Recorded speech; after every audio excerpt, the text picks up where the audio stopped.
What is the pleasure of the majority floor leader? Yes, Mr. President, this is just a short manifestation. You may Mr. proceed, President. sir.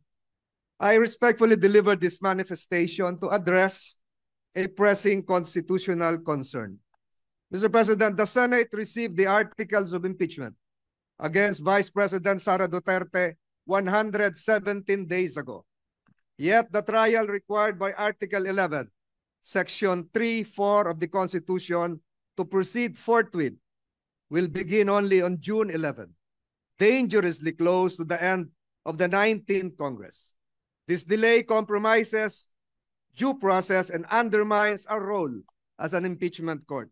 Under the 1987 Constitution, the Senate of each Congress acts separately and independently of the Senate of the Congress before it.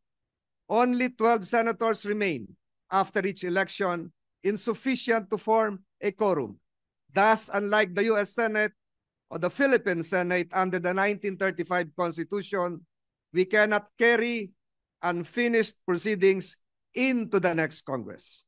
Allowing the 20th Congress to take over this trial would be ultra vires or beyond our constitutional power.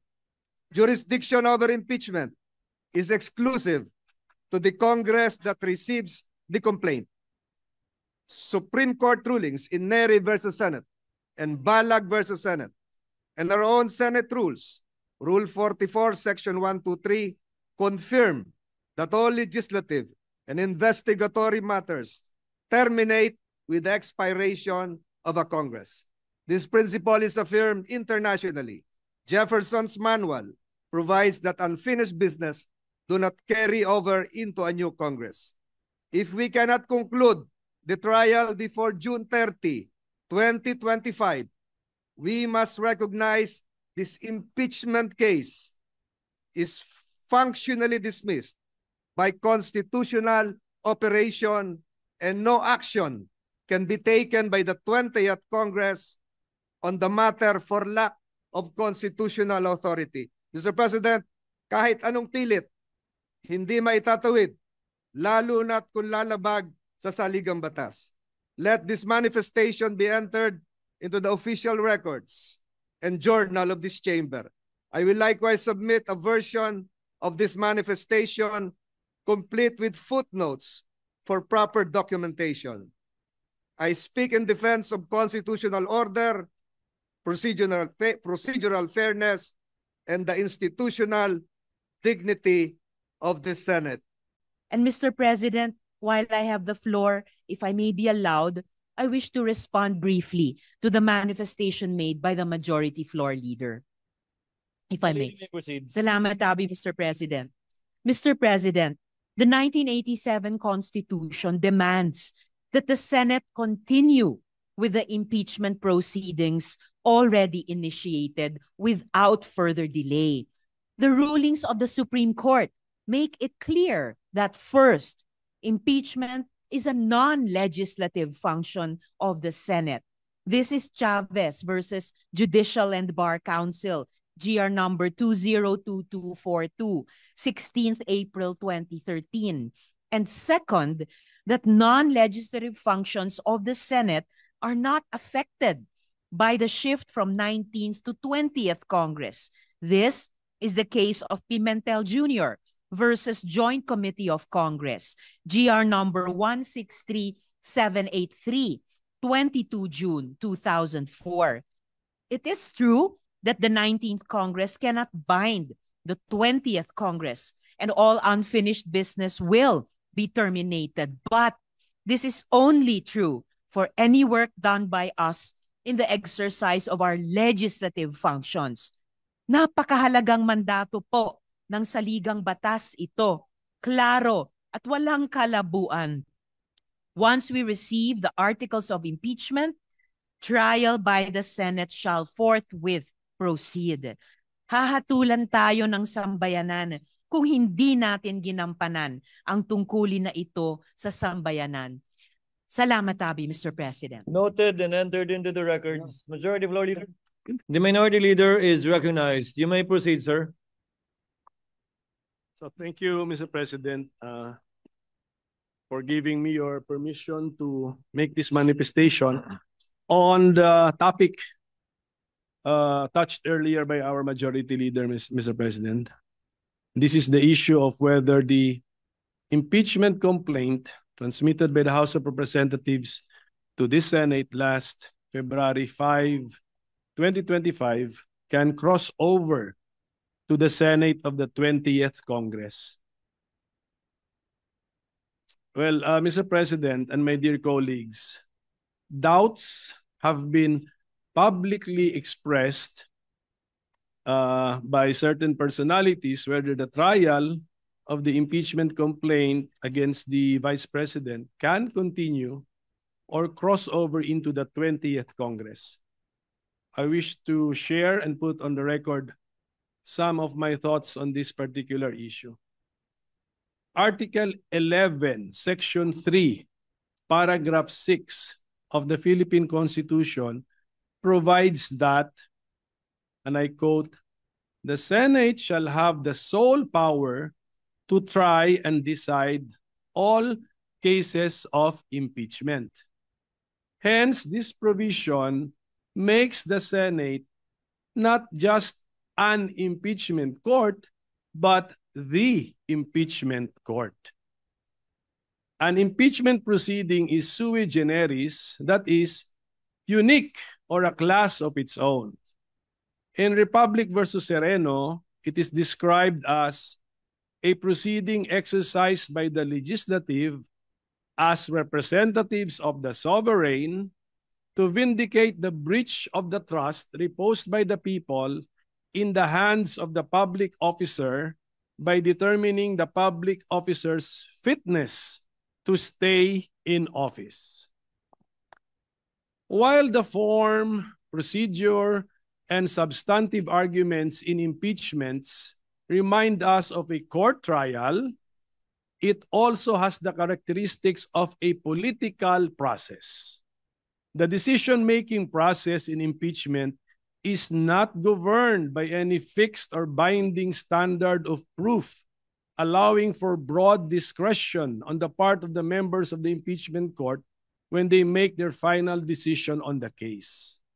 The decision makers or the members of the impeachment court can use any standard of proof they want, and this choice will not be subject to any review by any court except the court of public opinion, which is not technically a court. This fact gives the impeachment proceedings its political character.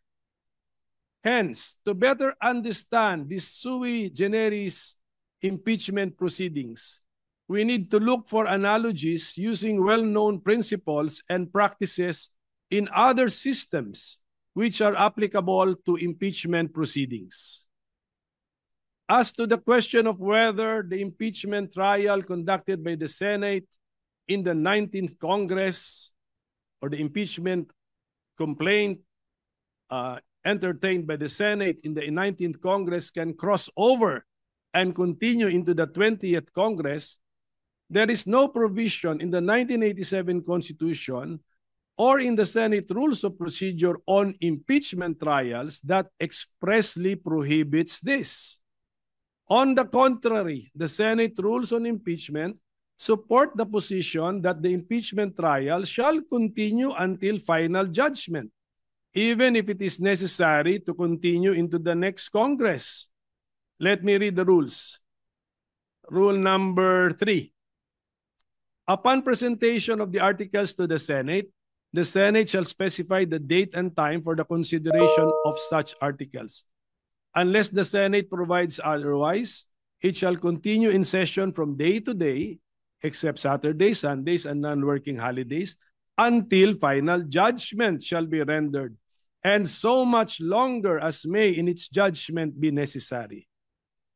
There is a contrary opinion that the rules of the Senate mandate that all pending matters and proceedings shall terminate upon the expiration of one Congress should take precedence over the cited rules on impeachment, which state that the trial shall continue until final judgment.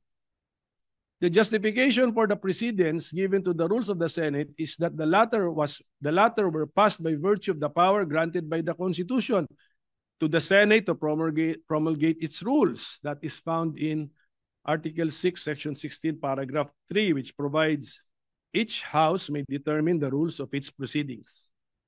However, the Senate rules on impeachment were also passed by virtue of the power granted by the same Constitution to the Senate to promulgate its rules on impeachment. So let us all look at Article 11, Section 3, Paragraph 8, which provides the Congress shall promulgate its rules on impeachment to effectively carry out the purpose of this section. In fact, there should be no conflict between the two rules because the rules of the Senate apply to legislative proceedings of the Senate, while the rules on impeachment apply to cases of impeachment. On this issue, the Supreme Court in the case of Pimentel Jr. versus Joint Committee of Congress ruled that the legislative functions of the 12th Congress may have come to a close upon the final adjournment of its regular sessions on June 11, 2004. But this does not affect its non-legislative functions. Conducting impeachment trials is most definitely not a legislative function. In fact, the section in the Constitution which speaks of impeachment is found in Article 11 under the title Accountability of Public Officers, and not under Article 6, which is titled the Legislative Department. The conduct of impeachment trials, therefore, should not be affected by the final adjournment of the legislative session. Furthermore, we can use the analogy of the court system. Under the 1987 Constitution, the Senate is the impeachment court.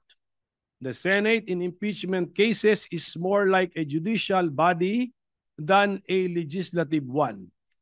Just like a court, the workload, caseload, or docket of the Senate as the impeachment court will not and should not be affected by a change in membership. We can see this principle in action in all our courts and electoral tribunals, where their case dockets do not change and are not reduced or reset to zero whenever there are changes in the court's membership. Likewise, it is well settled that jurisdiction once acquired is not lost but continues until the case is terminated, and hopefully terminated to its logical end.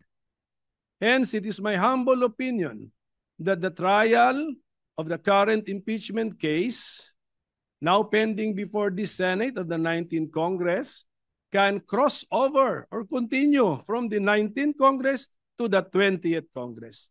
The impeachment docket of the Senate Impeachment Court continues and remains to be the same.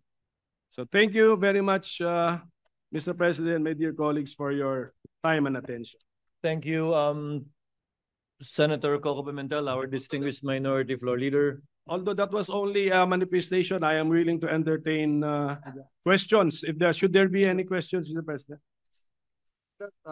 Just two quick questions with the permission of this body. With the permission of the Honorable Pimentel, the gentleman may proceed. Mr. President, kanina po narinig ko yung historical antecedents ng binanggit, Your Honor, Senator Pimentel. Would the good gentleman agree that the reason why the position of constitutionalists, textualists for that matter, on this issue is that the Constitution is silent as to the word carry over, crossover, continue. Meron po ba nakalagay sa Constitution, sa Saligang Batas ng Pilipinas, 1935, 1973, 1987 na carry over? Mr. President, I will respond directly to the question. Wala pong nakasulat doon that it shall carry over. Pero binanggit ko sa aking manifestation, wala talaga rin nakasulat doon that it cannot cross over. So in effect, let us say textually, both positions are not even mentioned or entertained in the Constitution. Mr. President, sangayon po kaya ang ating ginagalang na minority leader na kaya dahil walang carry-over notion ay dahil malaki po ang pagkakaiba. There's a big difference between the 1987 Constitution and the 1935 Constitution, which was patterned after the United States Constitution. And I would like to have this placed on the records, Mr. President. Sa US Constitution, 100 po ang senador at nag-i-eleksyon po every 2 years ng 33 senators. Ang naiiwan pong senador sa Estados Unidos pag nag-i-eleksyon ay 67. Because 67 plus 33 is 100. 67 is sufficient to comply with the provision of the US Constitution to convict in an impeachment case. Dahil 2/3 po yun ay 66. May sobra pang isa.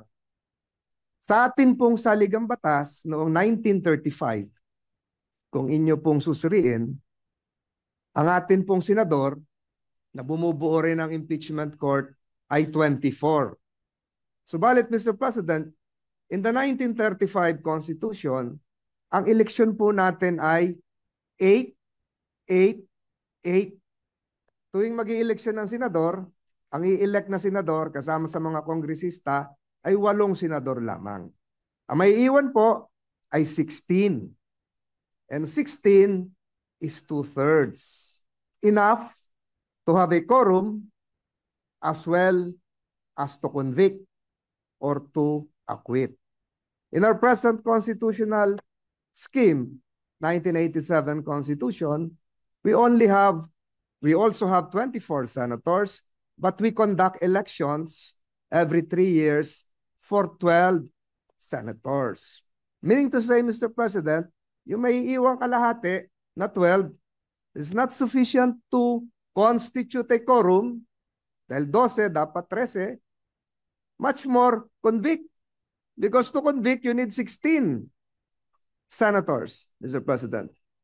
Is it now the proposition of the good minority leader that the constitutional spirit as enshrined in the 1935 Constitution, the same as the spirit prevailing, although it is not as admitted by the good minority leader, textually enshrined, the same as the 1935?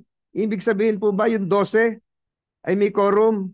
Yung 12 ay pwedeng maging 2/3 to allow your notion that we can carry over at yung sikat nga yung salita, maitawid. Tama po ba yun, Mr. President? Ako, Mr. President, yung 2/3 kasi is actually that was probably just the decision of the framers of the Constitution. They could have made it 1 plus 1. They could have made it 3/4. So it's maybe by accident that 2/3 is equal to 8 plus 8 is 16 is 2/3, so 24. But I do not think that was really the point, Mr. President. But at any rate, we have to live with the 1987 Constitution. So we look at the 1987 Constitution. And looking at the 1987 Constitution, the Senate is the impeachment court Not because it is the Senate created under Article 6, because it was recognized to be the court under Article 11. The framers could have chosen another body to be the court. That is theoretically possible. But it chose the Senate, not as a legislative body, but as a part of Congress, but not as a legislative body. So, yun po yung aking pagkaintindi. We have to live with the 1987 Constitution. We copied generally the idea siguro sa United States, but let's not be so beholden to their practices and rulings kasi iba na rin po, iba talaga ang sitwasyon natin. And I think textually speaking, my position is supported that although we keep on saying Senate, Senate, Senate, but this is not Senate as the other half of Congress, but this is the Senate chosen under Article 11 to be the impeachment court. So iba po ito. And then may paragraph 8 doon, sinabi, Congress shall also issue the rules to give life to the accountability of public officers. So, and we have done that. So, kaya ang aking stand actually is the Senate as an institution is the impeachment court. So the member judges can change, but just like as a division of the Supreme Court, division of the Sandigan Bayan and the CA, if they change their members, yung docket nila or caseload nila, tuloy pa rin. They have to decide the cases and bring the cases to their logical conclusion. So that is my simplified position, Mr. President. So one last question, Mr. President, if the good gentleman would accede. Ang ibig sabihin po nito, Mr. President, is that the Senate now, under the 19th Congress, is empowered, is authorized to confer a jurisdiction to another Senate, which would be forthcoming, the Senate of the 20th Congress. So, allowed po ba tayo under the Constitution to transfer pending business, or should it follow likewise, using your logic, the traditional norm of having it refiled and reset starting from zero? Similar to the bills. Yes, yun na nga. So, ang ibig ko sabihin, Mr. President, what would prevent the 19th Congress from passing on the impeachment case, not just to the 20th Congress, but to the 21st Congress? And I implore the good minority leader that all the provisions mentioned a while ago, which are correct, should likewise be read together with the constitutional provision that there should be only one impeachment case filed per year against the same respondent, Mr. President. Alam nyo ba, Mr. President, na yung rule na yung legislative workload natin ay magre-reset kada pag may bagong kongreso? Alam nyo ba na wala sa Constitution yun? Nasa rules natin yun.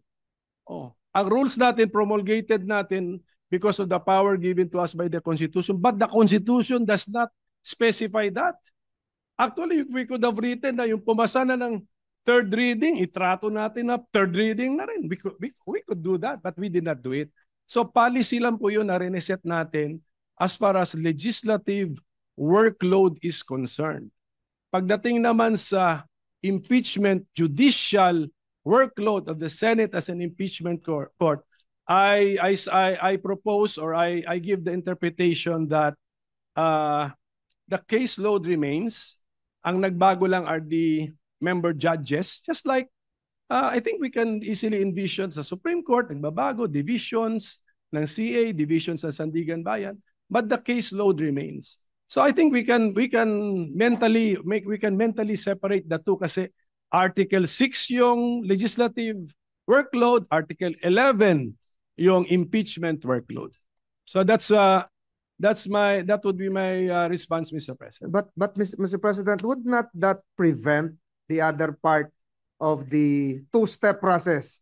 Two-step process, because filed by the lower house, prosecutors, Yeah. received by the Senate, the trial jurors, the trial judges, would not that prevent the other part of the two-leg process from initiating another complaint? Because there is now a case pending, which you say should be continuing. If the majority leader will allow me not to respond, but yes, because his question is very loaded and provides the hint of what can happen in the future. Mr. President, I've taken too much time of this body. I would relish interpolating the good minority leader even for 5 hours on this topic alone. But again, Mr. President, siguro mahabang-mahaba na po ito. I stick again to my previous manifestation that if we will not be able to conclude whether acquittal or conviction, the present impeachment case against Vice President Sara Duterte before the lapse of the 19th Congress, the same is functionally dismissed or deemed de facto dismissed, Mr. President. Yun lamang po, Mr. President, at ako po ay nagpapasalamat sa ating minority leader. Thank you, Senator Tolentino. Briefly, Senator Pimentel. Mr. President, while I still have the floor, can I request for some information from the Senate President, especially regarding the impeachment calendar that is issued, because you issued the first impeachment calendar was issued by the Senate President when we were already on break. I mean, Mr. President, tama po yun, diba? That is correct. So, Mr. President, may we know when His Honor issued the first legislative calendar, impeachment calendar, which fixed June 2 as the time for receiving the House prosecutors, may we know the basis of the authority of the Senate President when he issued the first impeachment calendar, Mr. President? Article 1 of the impeachment rules, which says that the Senate President can set the date for the presentation of the articles of impeachment. Mention was made specifically of the Senate President. And also we were on recess. So the Senate President at that time, Your Honor, issued a suggested calendar of activities. I was very clear when I stated that. Subject to plenary approval when we resume, because you were already on recess at that time. The second notice sent by this representation was made also while we were on recess. And I also stated that it was subject to plenary approval and or reversal, as the case may be, given the load that we need to take up after the LEDAC meeting. So, yes, Mr. President, I noticed that no one from the majority was complaining about the original or initial impeachment calendar issued by the Senate President. So we were all looking forward to the date where there should be some action on the impeachment, which is Yes. June 2. Supposedly, yes. Yes, supposed to be. Kaninang 4 o'clock the prosecutors from the House of Representatives should have appeared before us to read the articles of impeachment. But then this was changed. So from June 2, changed by the Senate President also, now June 11. it's June 11 at 4 p.m. So if the authority used to issue the original calendar was based on the fact that we were on break, now that we are not on break, could not have the Senate President waited for 3 p.m. and then we discussed moving the June 2 4 p.m. to June 11 4 p.m.? Because, Your Honor, notice had to be given to the House with respect to the proposed change in schedule. And we could not decide on moving it after the House members are already here Yeah. in the Senate. That was the reason behind it. That was His Honor's judgment call, Mr. President. Yes, Mr. President. Yes, Your Honor. Just on another matter, Mr. President, yung appearance ba ng House prosecutors ay nasa Senate impeachment rules or you just took this from American practice, Mr. President? It is not in the rules. That was lifted from American practice because what was done before was that the majority leader, the Senate majority leader, was the one that read the articles of impeachment that was referred to the Committee on Rules that triggered the convening of the impeachment court. When we researched on it, we thought it was more proper, given that we should have no part in it, in the impeachment trial, in the prosecution of the impeachment case, that the prosecutors should themselves read the articles of impeachment, as is the practice in the United States, where we lifted most of our impeachment rules. So it's an innovation. But although, had we done it, hindi naman, I don't think it would be fatal or make the proceedings infirm. So it's just not, to use the term of the majority leader, textually required under the existing Senate impeachment rules. Hindi pa ba? No. What was required by our rules, if at all, was the referral of the impeachment complaint in plenary. Because mere filing with the Secretary General does not often by itself operate as the receipt by the Senate in plenary, given that, as with any communication, it has to be referred in plenary, officially by the Senate as a body. Mr. President. Sige, Mr. President. Mr. President, with the permission. Senator Tolentino is recognized. What is your pleasure, sir? Would the loaded question of the good minority leader, if decoded, would mean that should the presentment be made before the Senate sitting as a plenary, or should the presentment be made before the Senate constituted as an impeachment court? Baka yun po yung tanong nyo. But it was the Senate President to research on American practice. How do they do it in the United States? In plenary, Your Honors, not as an impeachment court, because again, mere receipt by the SecGen does not operationalize or start the process of impeachment. Any communication, and that is a communication from the House, must be referred by plenary to the appropriate committee for proper action. That in turn will now trigger, if at all, the convening of the impeachment court, where the regular processes would now be followed, such as the issuance of summons, etc., etc. May we know the rule, Mr. President, that it should be? May we know what the specific rule is? That in the rules, or is that by practice or costumbre?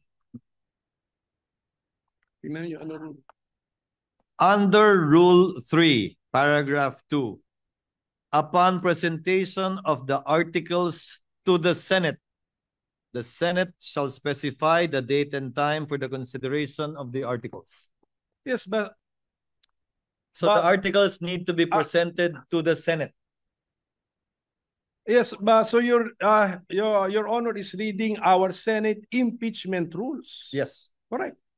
So when we use the Senate in the Senate impeachment rules, we're talking about, we could be talking about the Senate as the impeachment court. Because we it's the have, Senate. And by virtue of the procedure in Articles 1 to 3, we have not yet convened the court, Your Honor. For example, succeeding rules in our impeachment rules, 4 onwards, would pertain to the Senate already as an impeachment court, because that is already the trial proper, beginning with the issuance of summons. Mr. President, the second sentence already contradicts His Honor, because it says, second sentence of that second paragraph of Rule 3, unless the Senate provides otherwise, it shall continue in session from day to day. Session na yan as court. Kasi until final judgment eh. Yun na yun eh. So, the use of, when we use Senate in the Senate impeachment rules, we refer to the Senate as the court. Mr. President, According to the Secretariat, Your Honor, the dividing line is when we take our oath as senator judges and convene as such. Because we will be wearing two hats, Your Honor. As senators, performing our legislative and legislative function, and as members of the impeachment court, performing our sui generis function. And these are two distinct, if at all, hats and functions that we would be performing. That's why we have to adjourn session and convene as an impeachment court, and vice versa if we want to revert back as a plenary. Well, Mr. President, ano na lang for so as to Mr. President. our staff can revisit. Ito yung sentence natin, ano? Second paragraph of Rule 3 of the Senate impeachment rules. Upon presentation of the articles to the Senate shall specify the date and time for the consideration of such articles. Unless the Senate provides otherwise, it shall continue in session from day to day until final judgment shall be rendered, and so much longer as may in its judgment be necessary. So, are we using the word Senate in one paragraph in two concepts? One as Senate legislative body and the other as the court? I believe so, Mr. Right. President, Yeah. Your Honor. But again, since these manifestations, also the manifestation made by our distinguished majority floor leader himself earlier, after these manifestations are made, these matters and these statements will be referred to the Committee on Rules for them to look into it. We have time, Mr. President, Your Honor, to resolve this matter in due course in the next couple of days. Mr. President, Yes. if I can direct this question to the good minority leader. The Senate, even if not acting as an impeachment court, pwede po bang tumanggap ng mga non-members of this chamber to speak or make a presentation, a presentment?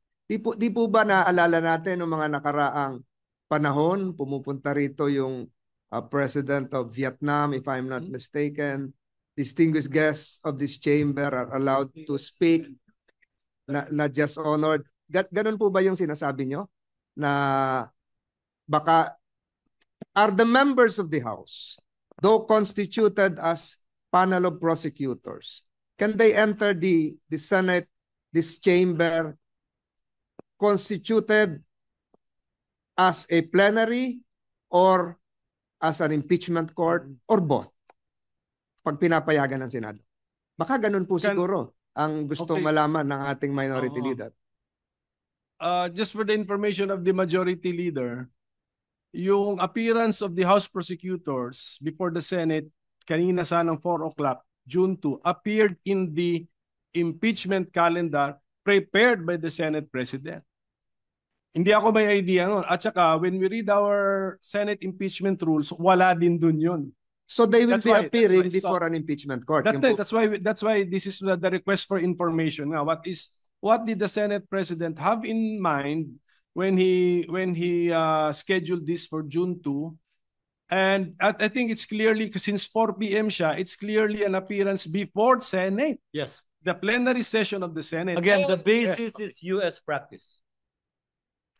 That is how they do it in the United States, where we lifted portions of our own impeachment rules. That's where it came from. Practice and precedents in the United States. And per our legislative rules, we can waive the rules so that we allow non-members to allow it. Diba dito, recently nagsalita rin si former UN Secretary General. Korean, South Korean. The South Korean. Yes, the UN Secretary General. So that can be allowed. So we can do it. Yes. Again, that can be allowed. Again, plenary action is necessary, and the plenary will decide on this matter.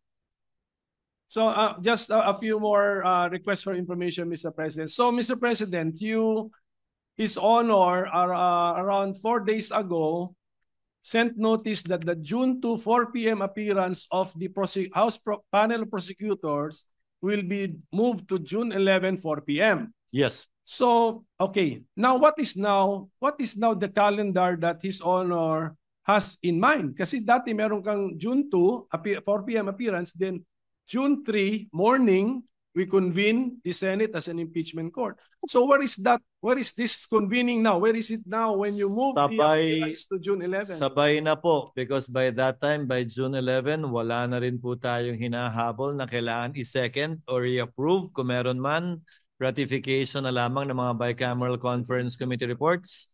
And we will be doing both at the same time. If at all, the reading of the articles of impeachment, the referral to the Committee on Rules, the convening of the impeachment court, if at all again, the oath of the senator judges, if at all again, all that we can do as an impeachment court would be to issue summons. Yes. Oh. Requiring the respondent to answer within 10 days.